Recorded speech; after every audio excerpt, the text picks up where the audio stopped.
Ang Islam lang nagpabago sa akin kung paano magpatawad sa magulang. Nagkaroon din ako ng patawad sa aking mga magulang kasi nagkaroon din talaga ako ng problema sa magulang ko. Broke family talaga ako. Namuhay ako mag-isa. Naging homeless din talaga ako dati. Kahit ganun, ang Islam lang nagpabago sa akin kung paano magpatawad sa magulang. Kasi nga, isa nga sa ika pa nga ng propeta na yung susi ng paraiso is yung magulang.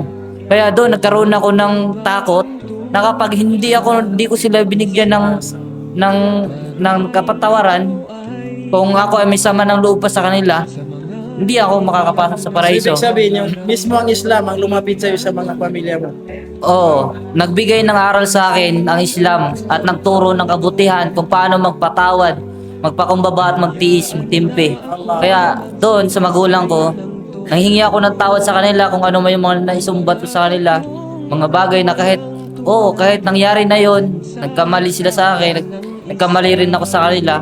Ayun, nanghingi ako ng tawad sa kanila hanggat sa lumuwag yung pakiramdam ko kasi dati bigat talaga yun eh. Mabigat sa akin. May kinikim-kim kang sama ng loob. Oo, kasi yun nga. Pero since na nag-Muslim ka, napalaya mo yung sarili mo sa galit. Napalaya yung galit ko. Lahat ng mga gawain ko na mga hindi kaya-aya. Ang Islam nagpabago sa akin sa totoo lang, walang iba. Kaya at habag at pagsunod sa dakilang lumikha, ito ang Islam.